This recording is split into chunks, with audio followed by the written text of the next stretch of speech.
Good afternoon and welcome to the EUROCONTROL Stakeholder Forum, the third in our series, which aims to bring together the wider aviation community to discuss how to build back better European aviation after COVID-19. I'm Philip Hughes, Head of Stakeholder Management at EUROCONTROL, and I hope today we can facilitate a discussion with all the stakeholders about what aviation might look like post-COVID. So, as you know, we are in a very challenging time within our industry. Anyone who's seen the latest traffic forecast we published last week can see that we are facing a very difficult near term, let's put it that way. But I suppose the thing we have to concentrate on is planning for the recovery. And we believe that now is the time to do that.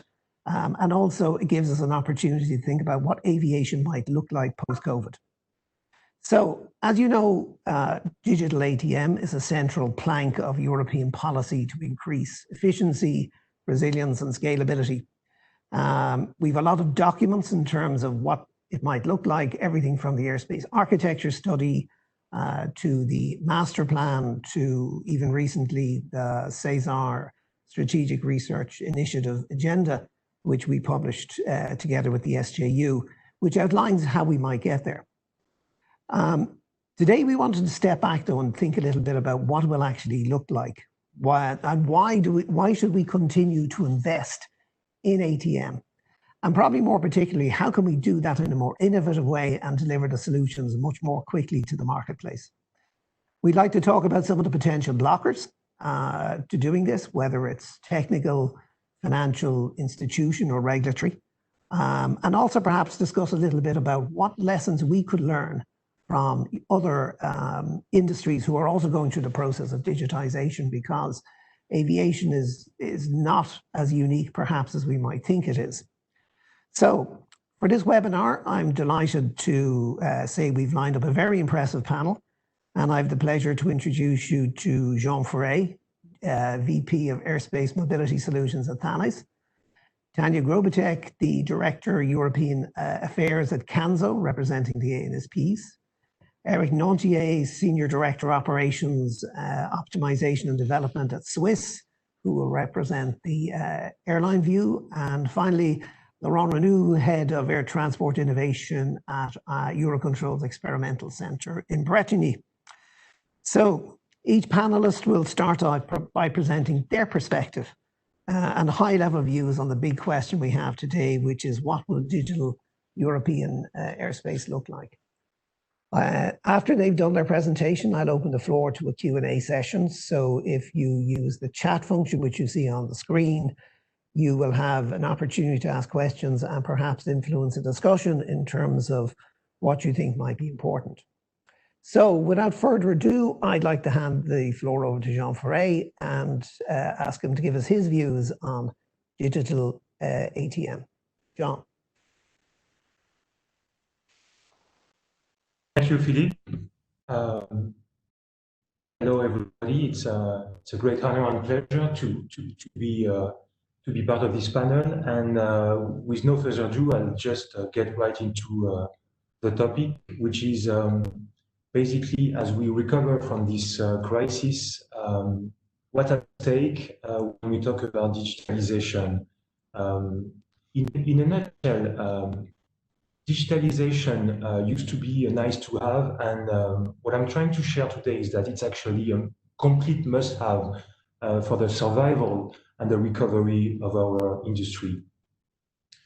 And indeed, I'd like to talk about the airspace mobility infrastructure because when you step back from the ATM industry, this is what we provide together the whole ecosystem of Ansp, industry players, agencies, and infrastructure for mobility.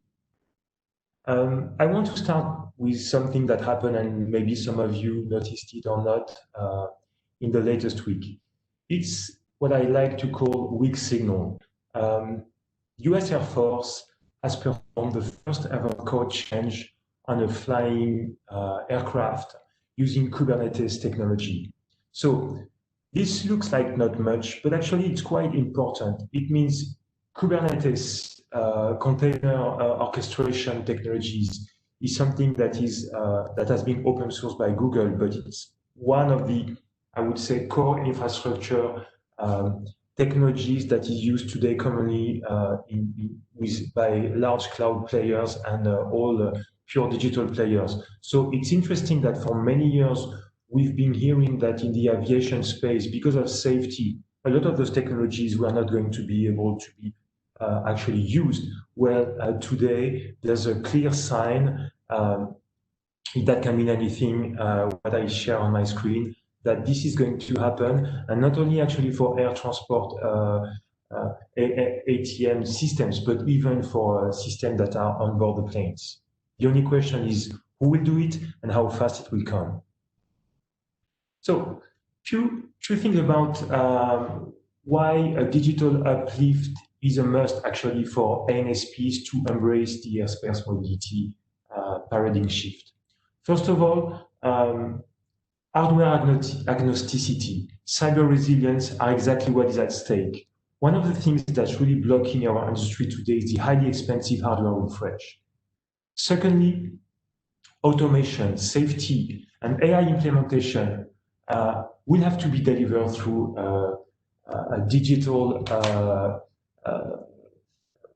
because it's not thinkable today not to have actually all those technologies delivered within the ATM systems. And this is only actually really possible using the power of digital technologies. An example is automatic conflict detection. Thirdly, breaking data silos, enabling new concept of operation. All that actually requires a digital uplift. And I'll get into what exactly that means later on. It's necessary to enable the European airspace architecture study implementation. It's how to get the benefit actually of scaling power of network effects with control over the way the data is governed. And finally, bring the power of cloud to airspace mobility solution. That is something that must be done without compromise, of course, on safety, security, and sovereignty. All of the above are absolutely must have today, given what's happening to the industry, and they will not happen without the power of digital technologies. And there are a set of major issues that have to be overcome in order to embrace digital. Safety by design, cyber built-in. It means that today, we tend to build safety evidence. We tend to build cyber security. We tend to actually deliver the maturity, the scalability of our systems after the facts. Because our systems have been built initially on architecture that were used with the mainframe systems. So we have to build in resilience and monitoring within the system as a norm. Scalability, data openness, architecture limitation, complexity of integration. Today, they are the cause of major limitation, delay, and overcost in our current system. So extension of system size and complexity should be sub-linear in cost. It means that that's exactly what triggered the development of the internet industry. When you double the size, when you double the complexity, you less than double the cost, which is not today the case with most current systems in place. Continuous delivery, roll in, roll back. This is extremely important. It means that today, typical cycles of deployment of systems are 1 year, 2 years, 3 years, sometimes 4, 5, 6 years. It has to be on a monthly basis, if not by a weekly basis. That means adding features, having features being accepted by operators very quickly, which is today something that leads to a lot of overcost, a lot of delays in current programs. Because today we don't have an agile approach, and today we tend to have an approach that I would say is siloed by organization, which generates a lot of overcost and risk. So it's not actually only a change of technical and system design. It's a true change of how we are going to run those systems in terms of paradigm because of the continuous delivery. So what will those systems really allow? And that will be my last slide. It will be systems that can scale at reasonable cost, offering many options, possibility for their usage. It will be systems that can interconnect, easier system interconnection, lower technical cost of doing business together, of sharing system and data. Systems that can continuously evolve to meet airspace requirements. So easy to accelerate the number of features provided to the controllers, of controls and KPIs for regulators and airspace users. Accelerate the decision automation or aid, leveraging the power of big data and AI, and inclusion of new data set, meteo data, military data, airline-specific data, and so on and so forth. So in a nutshell, if Ansp is an agency totally embrace digital, it will foster and drive airspace mobility agenda. If we stay with the kind of systems we have today, we'll do fine, but we won't be able to embrace what's ahead of us. And some basics maybe not to forget as a conclusion: agility, breaking silos, continuous delivery, and what I refer to as a cloud-first mindset. It means that we have to build our systems thinking about the cloud as the first, I would say, platform on which we will deliver them. And at the same time, we have to continue to defend a very high level of safety, of cybersecurity, a strong domain knowledge, and technical experience. So this is at the same time a huge challenge and a unique opportunity for our industry. Thank you. Thank you. Thanks, Jean-Ferré. That's been very interesting and quite some challenging ideas there, I think it's fair to say. So at this stage, I'd like to hand over to Tanya to give us the ANSP perspective on digitalization. Tanya. Thank you, Philip. Well, NSPs have already embraced digitalization. Maybe if we can give some examples that virtualization service has been given, done by NSPs even before airspace architecture studies. And couple of examples under Cesar R&D collective efforts, like workstation service interfaces, and also virtual center concept. Then we have a delegation of the airspace, example between Italy and Switzerland for delegation of airspace over the Lugano area. So it is not something that we are completely strangers or completely new to us. Can we get better? Yes. Can we do more? Yes. And it is our vision that in the future we will be able to move faster and encourage a more business-oriented approach to air traffic services. Key to this, I would say, one is, which is, we need a policy, a good policy from European Union, which is the funding, because especially now in the COVID times, that when the funding is scarce from the private entities, we need enhance the benefit of single European sky and temporarily provide 100% public funding for deployment of Cesar technologies. And also when we are talking about clean aviation and Cesar, again, we need some provisions there.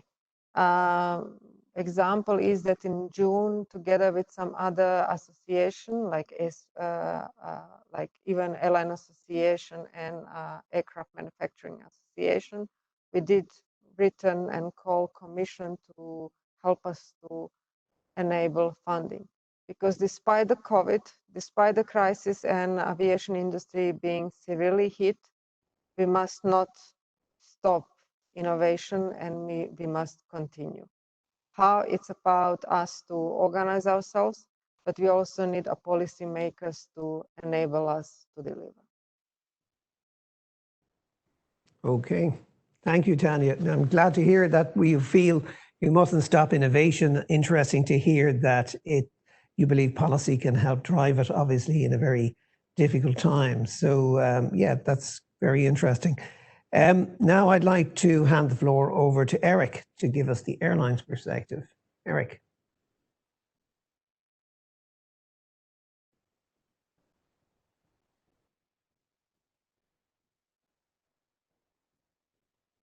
Do you see the presentation? We can see you, but not the presentation, Eric. Okay. Something coming through. Is it better yet?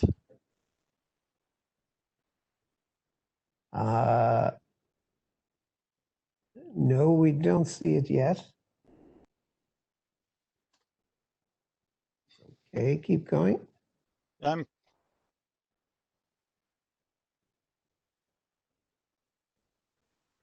Yeah, no, the screen is just black. I think it's coming. Okay, voila. Yes, Okay. we have success. Go ahead, Eric. You have success. Thank you very much. Then, good afternoon, everybody. I would say grüezi zusammen. Guten Morgen, guten Nachmittag, bonjour, buongiorno, and I will stop here. First, oh, my system is very slow. It didn't change it. Okay. First of things is the world after the crisis will be probably the new crisis. Don't be afraid from an airline point of view. We are facing, I would say, one of the biggest crises of the last century, but the capacity will be soon again a problem for us airline. I says, please do everything and don't forget to implement very quickly. So I would say the long-hanging fruit. I says, what already developed, it has to be developed. And certainly what will happen for us is the pressure we will receive from an environmental point of view. It will be back after the crisis. Today, everybody is speaking and thinking COVID, but in the near future, when this crisis is away, the environmental situation will come again. And we, from an airline point of view, we are quite confident that the digitalization, all what things was developed in Cesar and with his plan in the architecture study, offer not idea, but solution to reduce our ecological footprint. I think there's already many ATC providers, and thank you for the job, try to eliminate, renovate current restriction, and please check it again, continue to put everything away what is not absolutely necessary so that we have so less constraint as possible and push dynamic airspace configuration, the flexible use of airspace, because today is very easy to do that. And open say today, most part of the Europe is a free route principle. We have good route. Certainly yet we could fly absolutely very efficient route. It should be better perhaps on the verticality, but where is the next constraint for us as an airline? It will be the terminal maneuvering area.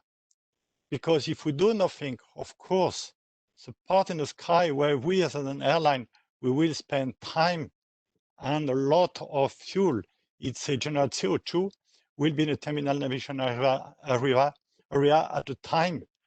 We say the capacity will be constrained again. And then if we could partly solve the problem on a local level, only, and really only a European approach allowed to solve this problem in the TMA. And it's only possible if we push and push arrival management. We did this kind of job already in Zurich, and we could reduce it sometimes of the day, 96% of the holding during this. And today we make predictive of holding. But the best question that we have to ask, and the best answer will be, how we avoid that we make holding. We don't want to make holding. It's better for the safety, it's better for the noise, it's better for the environment. Actually, one of the biggest problem why we have this kind of problem today is because we are still flight centric. And with the digitalization, we have a lot of information, we have more information. It will be time that we change the priority, and digitalization allow to build a new system around the passenger and no more around the aircraft. It's time to go to the control into a managed system, to go to ATC, to ATM. And everything is available. We have the data, we have the control, we have the system. The only thing that is needed, for my opinion, is a willingness to do these steps. And of course, this is only possible if all actors are able to work on the same goals, on the same target. It's safe for us as an airline, but our pilot, ATC controllers, the personnel on ground in an airport, etc., have to fight. Everybody have to fight for the same target. If everybody or each of these try to make its own optimization, we will never have the correct system. And that is only possible if we make it flight-centric, based, and no more working in first come, first serve principle. Because the first come, first serve on the principle is saying us, we start an action at the time the aircraft is coming, and it say we are permanently in a reactive modus. And it's time to be in a proactive modus using all the learning machine, all these kind of things. Altogether, we know we have to exchange a lot of data. We prepare, we do something in Zurich, we do something in München, etc. The Lufthansa Group is working a lot on this subject with a very big partner. The only things who make a limitation today is how the data is used on the confidentiality, on the security level. And please don't forget, we are in a crisis, RP3 less created. We airline have to pay everybody as make it in an economical way. And don't forget, we don't just move aircraft, we move passenger. We make everything for the interest of the passenger, not for the interest of the technology. I would say more or less, I will be in my 5 minutes. In name of the Lufthansa Group, thank you very much for listening to me, and I'm very interested for the discussion. Thanks very much, Eric. And a timely reminder that it's the airlines who pay the bills. Also interesting to discuss that it's about not moving aircraft, it's about moving passengers. And I think that's something I think we have to ultimately factor in. And interesting to see as well around the data sharing theme, which seems to be becoming very much more a critical enabler, let's put it that way. At this stage, I'll hand over to Laurent to talk a little bit about innovation and what the view from Brittany is. Laurent, the floor is yours.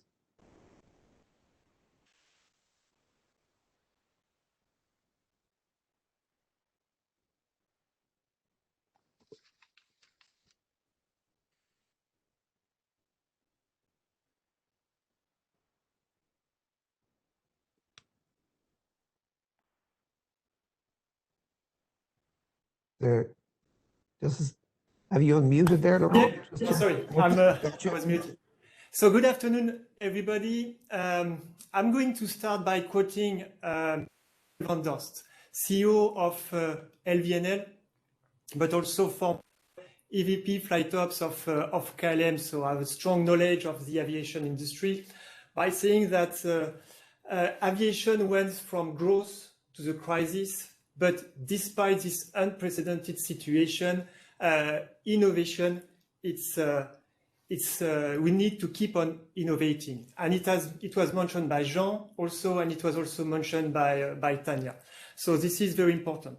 Not only to reduce actually the cost, but really to develop a scalable ATM system that will be able to bring added value to the aviation sectors and to the whole community.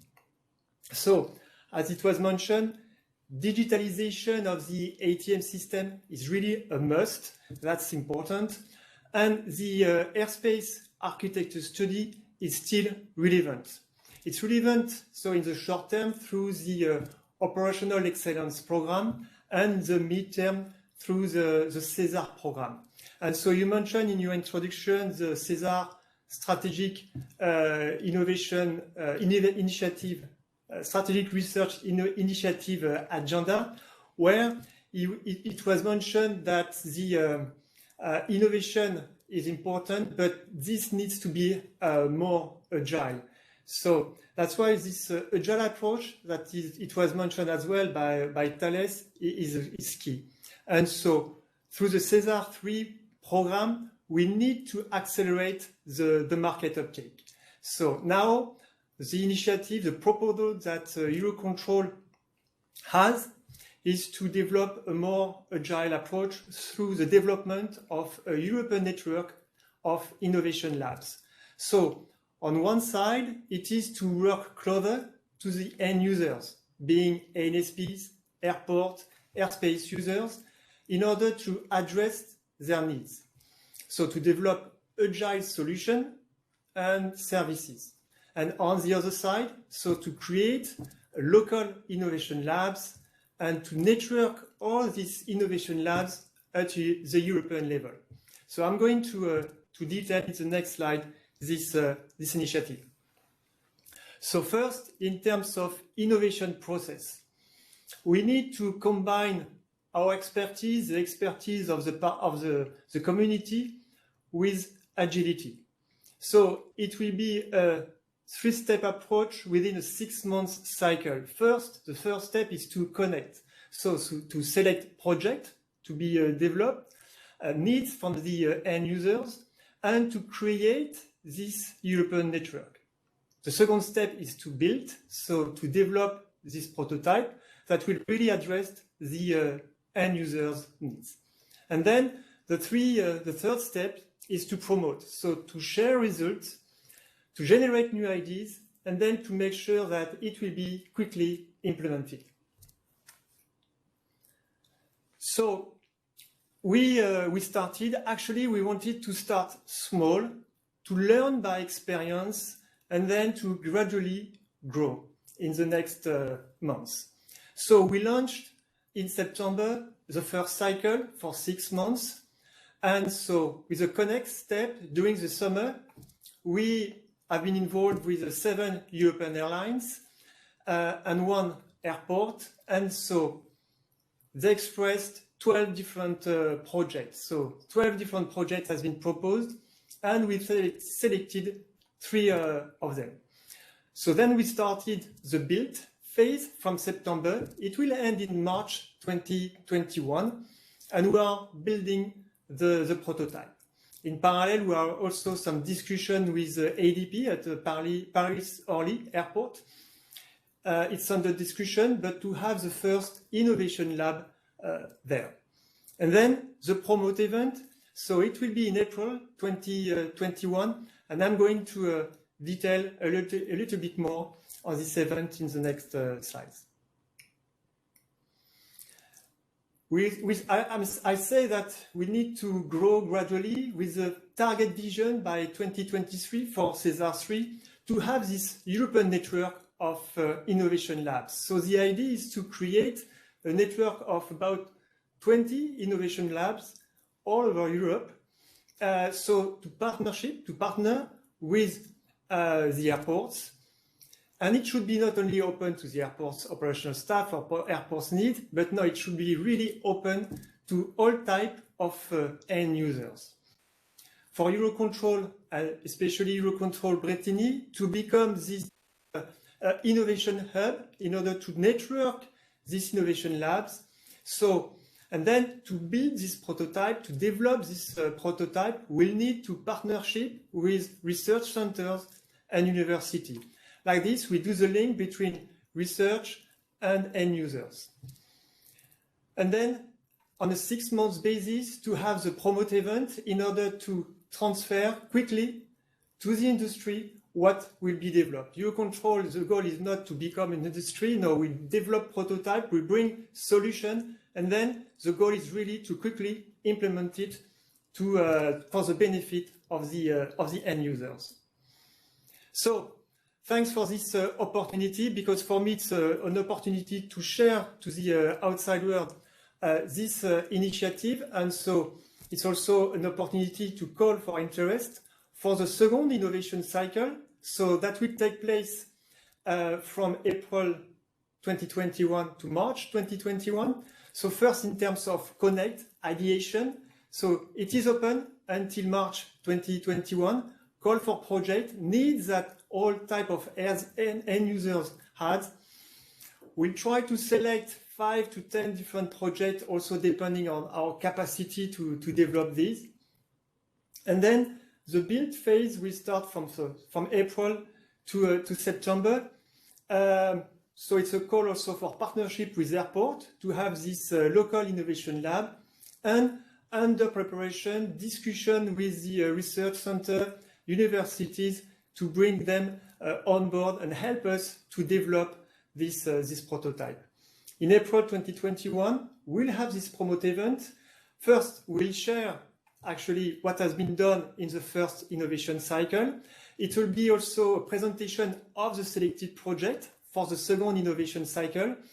And we need commitment. We will commit to develop this prototype, but on the other side as well, we need commitment from the decision makers for the projects that will be selected, that if the prototype really address their needs, they will commit to implement it as quick as possible.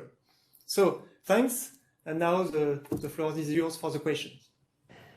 Thanks, Laurent. That's interesting, and it's good to see something in terms of stakeholder sharing in terms of innovation. So lots of questions coming in here. I see one here from Leon Malchonsky, which I'll ask each in turn. It says, we know that the crisis will impose a survival mode on ATM industry stakeholders.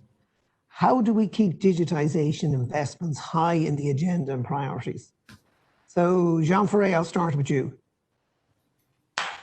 Okay, sure. So my take on this one is that actually, if we follow the principles I try to share, we will actually spend less and get more. I mean, and this is what we've been discussing with, as you know, we have a very long list of ANSPs with whom we work. And actually, one way or the other, you need to invest because your systems will need to be compliant with cyber threat. Your systems will need hardware refresh, and so on and so forth. So there are two ways to invest in your system. Just keep the systems you have today, or actually use digital to get new systems while spending less. So for me, the key is that if you approach digital in the right way, which is to add agile and to have a value-driven approach, which means that you will go against what really matters for your value proposition as an NSP, you will be able not to spend more and actually to transform digitally speaking. And the promise is really to lower down the CapEx and then the OpEx in the end. And actually to have operating expenses that will be much more elastic and that will adapt to the volume of traffic that needs to be managed and to have more flexibility in the allocation of the controllers because that's what the technology will allow. So in the end, it should mean savings. Now, this is for the industry and the stakeholders to decide where do those savings go. You said the airlines are spending a lot, are paying for a lot of that. But I mean, the governments, the passengers, the airlines, who will pay? But in the end, what's for sure is digital will help us lower the cost of operation, total cost of operation of our systems. Okay. So Tanya, from an ANSP point of view, do you think that's a good deal? I know you touched in your presentation already around policy and incentivization. What policy changes specifically would you like to see to incentivize ANSPs to continue down the digital transformation route? Well, I would split that in few stages. First of all, we need to choose the projects which are mature to finance and which are going to deliver benefits for the network-centric approach. So maybe this is one step that we prioritize what it needs to be done. Yes, whatever innovation is going to happen on other projects still needs to continue, but maybe just to balance what is, I think Eric said, the low-hanging fruits that is going to deliver immediate benefits. Policy, yes, we still need to help from European Commission and European Union to make sure that we have as much as possible public funding to deliver those, because there is no money in the system. The NSPs don't have it, airlines don't have it. Eric, you said they will eventually pay, but it's not that simple as it is. And we are bound with the performance plans and the 5 years period where you need to submit all your plans. So I think solution is maturity, change in the policies, which policies exactly, and also in what does it deliver the cost benefit analysis. I think later on we're going to speak about ADSP, so I will not touch too much today, right now on that, but we are open to that. And ADSP is already happening to a certain degree, maybe not hold as under Single European Sky proposal, but it's happening. Okay, very good. So Eric, low-hanging fruit. Do you think that this digitalization solution that Jean Ferret has spoken about will help? And I just want you to talk a little bit more about the issue around data sharing. One of the issues I think around data sharing is sometimes the format. Even if we break down the silos, they can't talk to each other. Yes, okay. I would say in the same way I could perhaps answer one question on the panel. The first thing when I say low-hanging fruit, I say to my team who was working in innovation and research to say research or innovation is not to develop something beautiful. Is to use many times is to use existing thing and to use it in another way with quick, efficient, and bring in a very short time a benefit. So the best innovation that we have in IT business was not a deployment, was not a reuse of something existing, but used in a better way, in an intelligent way. And that's what I named as a low-hanging fruit. It's our here, it's available. We have to use it. On a digitalization, and I will come on the second point on the question of the blockchain, because I have it in my notice. Yes, if we want to work together, if we want to go in the same direction with all, I would say, partner around a movement of an aircraft for the passenger or something like this, we need to exchange data. I think it's clear that everybody knows it, and we are able to do that. The only question is how the data is used in a confidentiality, how the data is guaranteed, how it will be like in the past that the airline is giving free of charge the data and have to pay it again when they come back to the airline at the time we try to use it. And it's exactly the same thing. We need a clear situation how we will deal with the data. I think no airline is again to give the data. What the airline is afraid is to give the data and the data will be misused against the airline. As I said, the time the data is used to help us to achieve our target, I will say, I don't expect as an airline say, I don't give them my data. You have it. If you speak from that DSB, you know, every aircraft is sending an exposition free of charge, was from the beginning for a safety reason. Today, you have a lot of commercial solutions selling the airline's data without any cent coming back to the data. I think it's not coming again, as we are able to give the data, we want it to improve the system, not that the data are used against. So there's a paradox there in the sense that we want to share the data, but the sensitivities about it. And so do you see there's some kind of some central repository or some kind of commercial exchange arrangement to clear that, or how would it work? As a blockchain is certainly one of the best solutions to control this quality of the data, to be sure who is the owner of this data, who is the user of this data, and what is done with this data. Yeah, there's a question here. This kind of technology is clearly the correct one.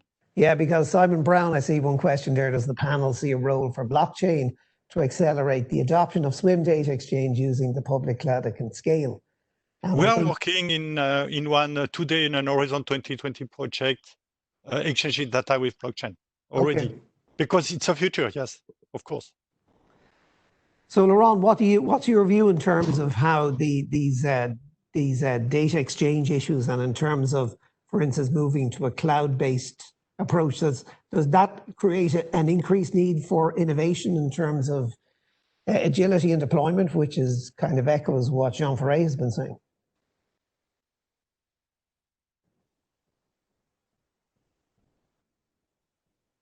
Really something that it is mature.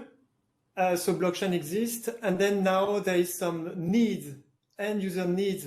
So that's really the goal now, to bring the link between the technology, something that is mature, and now how it could be best used for the aviation sectors. And this is really the approach that we need to follow, to use what is mature, as it was mentioned by Tanya on this.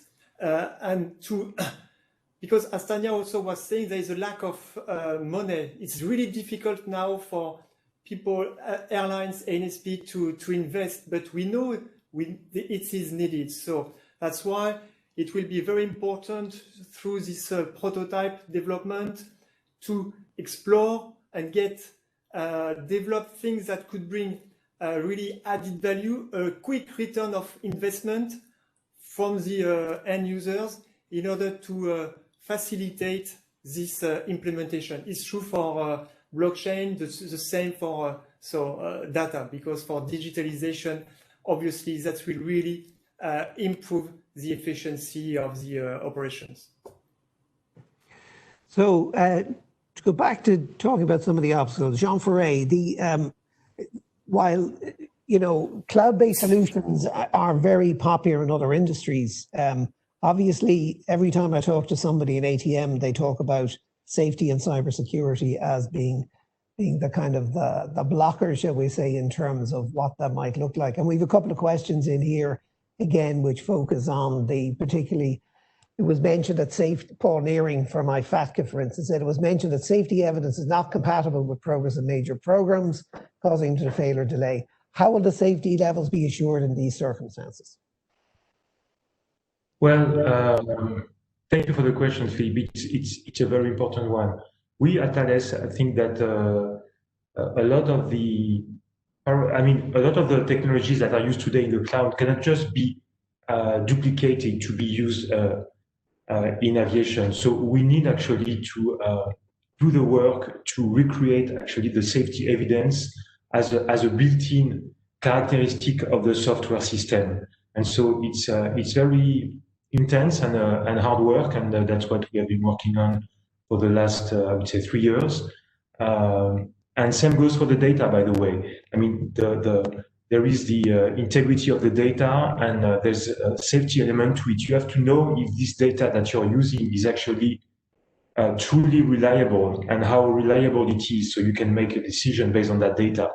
So that's why I was saying it's a complete paradigm shift when it comes to the system, because the way we produce the safety evidence has to be redesigned in a way, and to some extent, it's not enough to be on the cloud. We really need this continuous delivery approach, which means that you develop something, you can roll it directly for production, then you can roll back if you have an issue. But so basically, you can deliver new functionalities every week at some point, which means that you cannot do safety the way we do it today, because today it takes much longer, the whole safety case. So it means, in a way, revisiting completely the way we think about safety. And that's not a tiny project. Tiny exercise. And where do you see the role of the regulators in all this? Obviously, we can produce as much safety cases as we want, but sooner or later, we're going to have to get the regulators on board as part of this. Right. So we do have a set of, I would say, norms, or like ED 109, for example, for software assurance. And so I think the regulator, and in Europe, we're quite lucky because EASA is really doing its homework. And so I think the regulator has to understand what is happening from a technology perspective, and regulation shall evolve. Now, today, we tend to have safety authorities who are different for each country in Europe. So there could be an approach where we tend to go in a way with a more federated approach to safety throughout Europe. That could probably help NSPs and industry players to save time and energy, probably. It doesn't have to be that way, but it could. Okay. So talking more about obstacles, Tanya, I think, say, from an ANSP point of view, two things strike me. One is the role of social partners, which have, in terms of adopting some of these what I would term quite radical changes. And secondly, the other thing from a financial point of view is that if I'm looking at ATM systems in the configuration that Jean-Ferré is talking about, it's reducing CapEx and increasing OpEx. But the current regulatory regime, economic regulatory regime, doesn't really support that if I'm an ANSP. Well, there's one thing that we together with airspace users agree on current regulatory framework. Nobody's happy, and we hope on the Single European Sky proposal now and looking in the future, we're going to find a better solution, a better mechanism to work better for all. Going to social partners, I don't think, I would not use word obstacles. It's extremely important to get them on board as very early in the process, because nobody is opposing to innovation and implementation of anything as long as people understand what is going to deliver and where is going to take them. So one of the projects that we were currently doing with under Hospice of European Commission with social partners is developing a human dimension roadmap. What does need to happen and how do we implement, and what changes with social partners or workforce needs to take to embrace the change. So I think we are working on that, so there is no pushback from social partners. And again, it depends from where to where. Well, in some instances, we have such a great examples, like in a Nordic country, in embracing the remote towers. So it's not always as difficult as it appears on the surface. And well, moving in the future from CapEx to OpEx, I think NSPs are very supportive of that. It's a part of Council NSP's members' vision that in the future that any service provision should be able to decouple from the data service provision and from the infrastructure. Again, depending on the cost-benefit analysis. Somewhere it's going to work and somewhere it's going to be more expensive than provide the benefits. In theory, it should be very simple. It should be indeed. Eric, just about on the solutions then from an airline's point of view, one of the things that always strikes me in conversation with airlines is that for them, it's a matter of the synchronization of the solutions. Sometimes the aircraft is better equipped than the ground-based systems, etc. So sometimes I feel like Napoleon's observation about marching as fast as the slowest soldier. What's your view in terms of how we could be better synchronized in terms of making these solutions, technical solutions, work together? Okay, I would say I won't come back on the situation we installed some 10 years ago, some system in an aircraft it was never used. So then we sell again the aircraft, we pay everything, and this was never used. No, we have to synchronize, clearly we have to synchronize it. But the most important, I think, because you speak before between CapEx and OpEx, etc. So the financial point of view, and I put it in my presentation, the RP3, as Europe clearly decided that the airline have to support the full crisis on a payment. As we airline, we will have to pay the charge to the ATM provider, paying all the loss the ATM did in 2020, 2021. It will be difficult for us to make an innovation. And then is my appeal again, please don't stop innovation because we will need a capacity. But don't make everything yet, make it at the correct time and make what is able to bring the benefits in a very short time. And clearly, the second point I think is important on a CapEx, OpEx, because I know very well this situation, is at the time you change it from the principle from CapEx to OpEx, you make a very big increase for the airspace user. It's only, I would say, an economical change. It don't change anything, but due to the principle, we airline, we have to pay a very high price at the beginning until we come back on a, I would say, on a return of invest. And in an actual situation, I think that the EU had to rethink totally, and I agree with Tanya, the system, how it's worked today. Because it's not possible for the airline to finance the crisis, finance the change from CapEx to OpEx. Very good. Okay, lots of interesting feedback on the feed here. A lot of people totally, Karl-Heinz Keller here, totally concur, more agile approach. no piles of documents being written, and by the time they turned into an RFP, technology has overtaken us. And I think that's comes back to the whole innovation piece. Turning to you, Laurent, there's some questions. I see Ari Haywire here says, does the Innovation Hub fit into the general European R&D program, Cesar 2020? Maybe you might expand a little bit on that, please.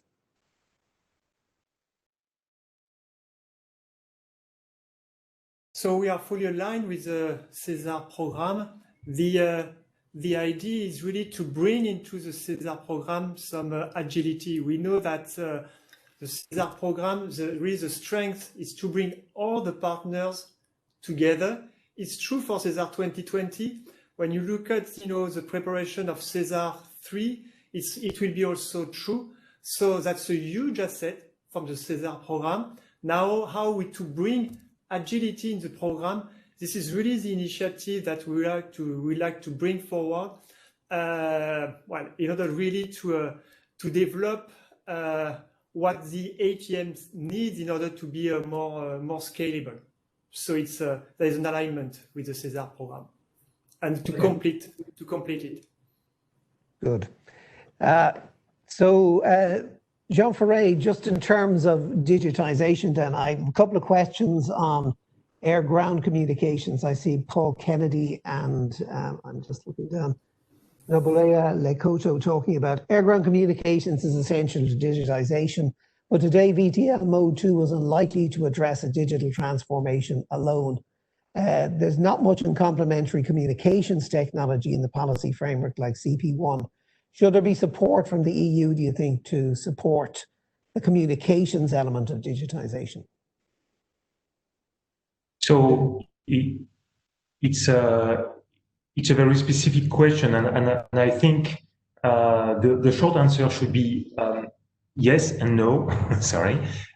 Yes, definitely the communication technologies should not be left behind in terms of digitalization, and it's funny to see that we use IP telephony everywhere now, and we have not completely moved to those kind of technologies when it comes to the communication we use for the controllers' communication with the cockpit. So I think what we should do, and actually that works also for blockchain, is that all those technologies are available, have a different level of maturities. And I don't know if it's really for the Commission to decide which and when should be deployed. Probably it should be easier to deploy technologies when they are mature. And again, I'll come back to my initial point. This is capacity to roll out incremental upgrades, agile approach, value-driven approach, and review how safety is done, so we can decouple. We didn't talk about that, but our systems today are pretty big monoliths. Whether you look at even, traditional ATC system or current network manager system, it's big monoliths that were built in one piece. And so we need to decouple those systems, have microservices, small components that can work together. And so it would be easier to replace a given technology when the other one is mature, whether it's for communication, whether it's for data signature using blockchain. I think that's the key thing that, as you know, I come from the cloud industry before being in the ATM industry, and I think that's the key thing when companies like Microsoft or Google or Amazon for the US ones or European ones, like OVH started their cloud journey. They started with a first set of services, and then they built on top of that. And it changes every week. It changes every week. So I don't know if the policy should decide which technology should be adopted, or if we just put ourselves in a direction, in a way of being able to evolve over time. Maybe it's a philosophical change in terms of if we move towards more open system architecture, then really we should, as a matter of policy, be using more, shall we say, off-the-shelf software solutions rather than much more bespoke ones, which we seem in the ATM industry quite wedded to. Yes, well, frankly speaking, we are using not off-the-shelf software because there is no off-the-shelf software today to deliver the kind of functionality we need with the level of safety that we need. But indeed, it doesn't have to stay that way forever. And the key for that is there will never be a off-the-shelf for flight, for example, or off-the-shelf network manager, or off-the-shelf whatever system. But they can be off-the-shelf components that can be easily added on one to the other, and some kind of open platform where you can roll them out. And I think this is the direction we should be going.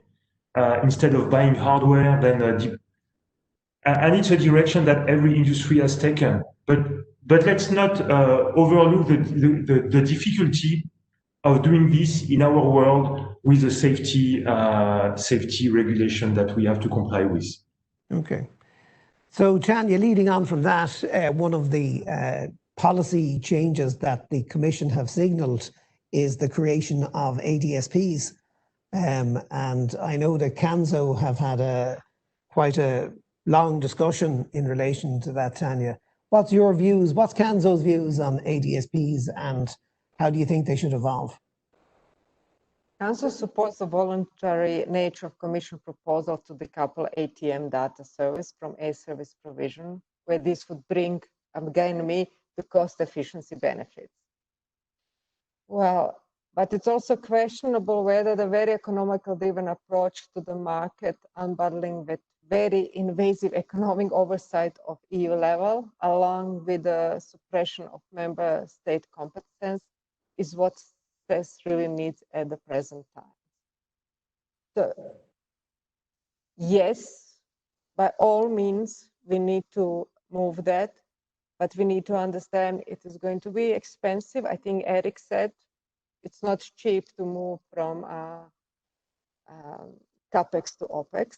It's not initially cheap, and it has to be cost benefit. So we need to see where this is going to come. And lastly, it should not be ever mandatory. Where it makes sense, yes, to decouple. When it does not make sense, why to decouple just for the sake of mandating it? So we need to strike the balance, but again, if you want a single sentence answer from CANSO, we do support. This is the future that we see, but not mandatory. So you basically say the EU should create the market conditions where ADSPs can flourish without making the move towards ADSPs mandatory. Is that yes. the, yes. Okay, all right. Okay. But sorry to interrupt you. There are many steps to be taken care of so we successfully deliver on this. Well, if Jean Ferret is right and the services which can be provided over the cloud are much cheaper, then I think that's obviously something that's very much worth exploring. And it would be interesting to see how, if ADSPs, do you think they would be solely, if they were to evolve, would they be purely ANSP based? Or do you think as ANSPs you would partner with, say, industry or with other communications companies? Or how would you see that potentially evolving? I think it's open market for everybody. Some NSPs will, I'm sure, enter the market. I believe there's some possibilities for private-public partnership also to happen. So there are many possibilities to take place in development. Again, it has to be financially feasible for all parties, not just for the sake of decoupling the services from the data. So Eric, maybe pass the same question over to you, just in terms of ADSPs. What do you think is? What do you think it's going to? Do you think that's a device that may be a way in which you could marry the? There's a question here around IT infrastructure, marrying the IT infrastructure really with the need, given that if you created different structures, and I know the airlines, you would have examples, for instance, in creating organizations like CETA and AIRINC, where you came together to create, for instance, large companies dealing with ADSC and all that kind of stuff. So from an airline point of view, I would say we support this kind of initiative. For the principle is if you put some competition in the system, you could expect that the price is going lower and the quality could be higher. We saw it in development of many other technology. I would say the full telecommunication today was not imaginable 20 years ago. And today, every kit that is on mobile phone for a very cheap price, and the quality is higher. I think it's interesting. It's a way forward. I'm quite sure that some industrial like cloud services delivery, etc., could jump in this kind of things to distribute the data, to take over this part of. We are an airline, this is on the Lufthansa Group, we are moving everything on the cloud. This is not a technology of the future, it's a today technology. All new projects, or all projects that we are doing actually are on cloud. We don't have our own hardware anymore. And it's a services that we purchase from someone else. And I don't see any reason why the ATM world is not able to do that. And on an airspace or the airspace user point of view, with the data from the passenger, for the aircraft, for the flight planning, etc., we have the safety and security subject also, and we are able to cover these kind of things. As I say, yes, we support it a lot because it's bringing competition and it helps that the system will be better and hopefully less expensive and move quickly. Also, it's very important.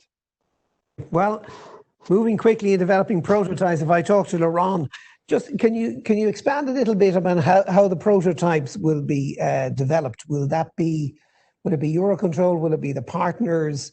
And talk a little bit about the transfer of the prototype development, for instance, to the industry. So we'll develop the prototype at Eurocontrol with our own resources, but also with resources with our partner from the research center or the universities. That's the first point. Potentially also with the industry, but there is no contract. That is important. So what could be possible is that after the promote event, what has been developed as a prototype needs to be transferred as quick as possible to the industry. So either the industry is able to get this prototype will be public. It's important to note that. So available and to allow this competition.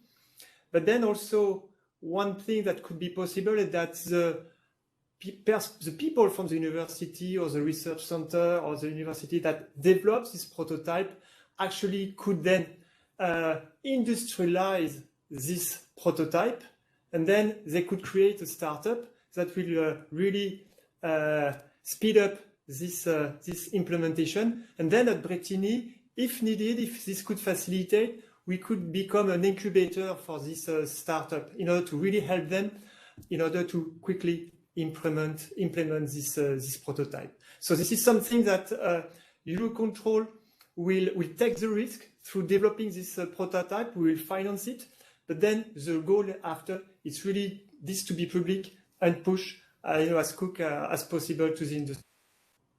Could you expand just a little bit? You said at the start you had 3 projects, three pilot projects you have at the moment. Maybe you might just give us a brief discussion of what they are. Yeah, so 3 projects. The one is a forecast of the ATFM delay. So a departure, is it going to be to increase or to reduce? That's the first one. The second one is a forecast of the holding time at arrival. And this one actually is very interesting because we could see that some industry already have a solution in place, but the end users would like, the airlines actually would like a little bit more. So for this project, actually, we have already some discussion with some industry that could implement this type of services. So that will really help to accelerate the implementation. And the third project is a collaborative curfew management that we have with Orly, where the airlines that are involved are also are needed, of course. Airlines that have an aircraft base at Orly, being Transavia, Air France, of course, but also EasyJet and Vueling. And this, we could see very the collaborative approach, putting all the end users together, airports, airline, NSPs, but also the network manager. So we have also, of course, a good connection with the network manager, making sure that it will be also as quickly as possible implemented in this network management system, if needed, with the link with the NM Lab initiative that the NM has. Thanks, Laurent. So there's been a couple of questions here for Jean-Ferré. Two things really. When will Thales start offering ADSP services rather than selling ATS services? And would you say just a little bit about, and I'm trying to find the question, around UAVs and the linkage with that in terms of Thales' ideas to how things will change? Sure. So I don't have an answer for the first question. I don't even know if there is a when, because it is not obvious. What I want to share about ADSP is that if you take the example of, again, the big cloud providers or even GE, they started to build some capacity for themselves. Amazon needed cloud capacity for its website. Google needed cloud capacity for its search and for its video streaming activity. Microsoft needed capacity for Office and so on and so forth. So in the end, I think we should start by building some cloud capacity for current operations, for current NSPs. Maybe some NSPs can join forces, like, Coupons are joining forces today already on a set of topics. Some NSPs could join forces, or EUROCONTROL could build some capacity. And then at some point, you've got the cloud capacity, you've got the data, and then you can start to offer more services to others. And this is how most cloud vendors actually started. So I think one way to think about ADSP development could be that way. It will happen by proliferation from I do something for my own needs, and then I have capacity, I have built an open system, and I can start to actually share my system and sell services to others. So that could be one way things evolve, which goes very much in the philosophy of what Conso is pushing for, by the way. So to your question on UAV, for us, there's an interesting thing happening. Today, UAV as a market is not kicking off very big time. It's not a big market because actually there's no comparison. There's no way to finance drone operation. However, there's lots of needs for drones. So we do see a set of corridors where we are using drones here or there throughout the world. But what we see are very interesting is that actually UAV operations are much more relying on cloud-like technologies. So what's very interesting is to see how UAV operation underlying systems will be more and more coming towards ATM in terms of safety and maturity, while ATM systems will be more and more able to manage the kind of volume you have with UAV. And so probably the two will be blended at some point in time. So for us as an industry player, we definitely have a UAV value proposition, and we use it both as a market standalone thing and also as a lab in a way for what ATM will be one day, someday. Thanks, Jean-Ferré. We're running out of time now. We could have gone on for a lot longer. So, but I think that was a fascinating discussion. So therefore, I'd like to try and wrap up this session. First of all, I'd like to thank all the speakers for a really interesting contribution. I think from Jean-Ferré, I think it's a very interesting piece about how the ATM industry needs to reinvent itself, particularly around the whole data silos issue. And obviously agility and partnership will be critical and specific challenges like safety, we believe, can be overcome. From Tanya, I think she's clearly said the ANSPs see this as an opportunity to reform and to push for the implementation of SCS. I think she's clearly flagged that digitization requires some kind of incentivization and perhaps some framework which is not quite so prescriptive. So it's not, I think, one size fits all, I think would be fair to say, is their view. And this perhaps opportunities in terms of ANSPs working more closely together through perhaps consolidation in the longer term, although I think that's probably more of a policy issue at government level. Eric's contribution was really interesting in terms of the airlines. I think getting their view in terms of investing in better solutions. I think data sharing, I think, needs to be improved. I know from an operational point of view, the big improvements, they would like to see a reduction in RADs and enhanced arrival management in particular. So I think the partnership with the airlines, I think, is particularly important. And I think that feeds into Laurent's piece about the innovation labs, about how we can try and facilitate at Eurocontrol the acceleration of these solutions in partnerships with third parties, where they clearly identify the need to us, and we can help facilitate that. And we're committed to helping in that whole process in terms of agility.